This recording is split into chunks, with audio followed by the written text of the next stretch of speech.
ადამიანის გულში მუდმივად უნდა იყოს უანგარო დამოკიდებულება მეორე ადამიანისადმი. გასაგებია სამსახური ყველაფერი და მე იმათაც მივმართავთ, ვისაც აქვს თავიანთი ბიზნესი აქვს, დაუშვათ რაღაც საწარმო აქვს, რაღაცა, რომ თავიანთ ასე ვთქვათ, მსახურებს იქ, ვინც მსახურებიან და აკეთებენ პროდუქციას და ასე შემდეგ, მოექცე კეთილ სინდისიერად. იმიტომ რომ ანგარება, იცი, რაში მდგომარეობს, მათი ანგარება ის არის, რომ სხვას ხელფასი დააკლოს. ეს ერთ-ერთი ცოდვაა და ცოდვაში წერია. ის რომ არ მისცეს მისი საზღაური.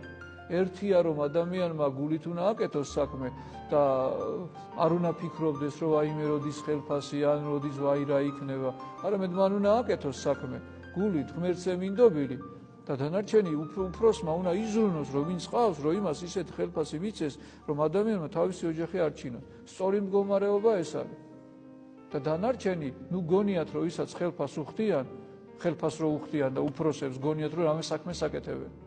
კი არ აკეთებენ, აფუჭებენ თავიანთი სულისთვის, თუ შენ მუშაკს დააკელი ხელფასი, ანუ ცოტას აძლევ იმდენს და ძალიან ბევრს ავალებ.